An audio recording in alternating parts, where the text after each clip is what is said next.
In what ways does your media product use, develop, or challenge forms and conventions of real media products? During the planning and production of our video, website and digipack, we gained a lot of inspiration from existing products.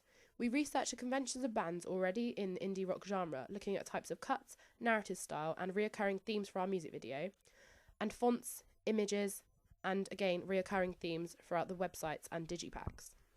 We quickly realised that most indie rock bands use black and white colour scheme, and often accompanied by a red font or image, as demonstrated by Bastille and Green Day. Most use quick cuts with a performance and narrative-based video. Daniel Chandler of Genre Theory would say that these all fit into the genre of indie rock, as they are reoccurring throughout many of the indie rock band's productions.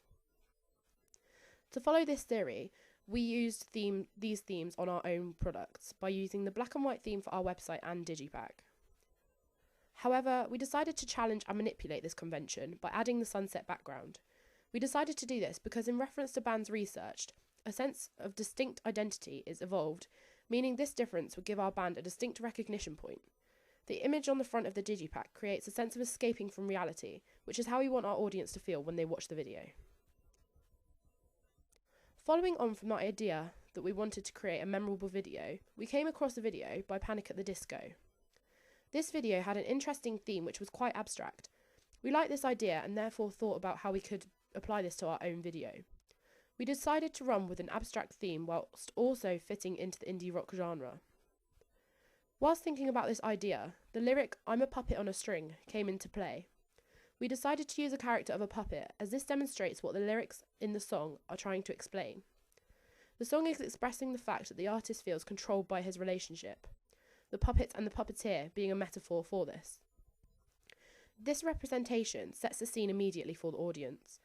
At the beginning of the video, we use shots that keep the character's identity hidden, displaying the idea that he is not in control of himself as a normal person would be, and therefore does not own his full identity, whilst also allowing the audience to understand that he is portraying the character of a puppet.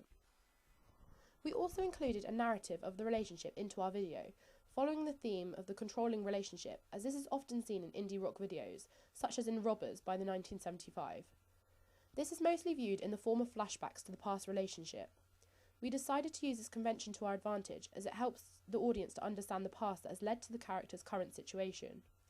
The video uses both flashbacks to happier times and present times in which the characters are seen displaying anger towards one another, emphasising the distinct contrast between past and present. We also took inspiration from the clothing that indie rock bands that we had researched had been seen wearing. For example, the vast majority of indie rock bands, including in 1975, Arctic Monkeys and Bastille, are all seen wearing leather jackets at some point, whether it be in their videos or in images of the band. Dressing our actors in these clothes enabled us to reflect the genre throughout the whole video. A feature that we decided not to use for our video was the black and white filter used by most indie rock bands. This is because we felt colour gave the production more expression and allowed us to give the audience a full understanding of what was happening without the need of black and white for flashbacks, etc. Also, with the use of quick cuts, we did not feel the use of a black and white filter would be on screen for long enough period of time for it to make an impression as it would if the video was slower and more narrative based. For the website and digipack, we decided to follow the convention of black and white with some colour. Although we added more colour than most indie rock bands would, we still feel our final product reflects the genre well. Using inspirational quotes in a distressed font, we maintained the rugged aspect of indie rock whilst also adding our own personal touch. We also maintained the image of the puppet character, as this gives our audience a recognition point for our band. Images of the character are therefore displayed on the digipack website and throughout the video itself.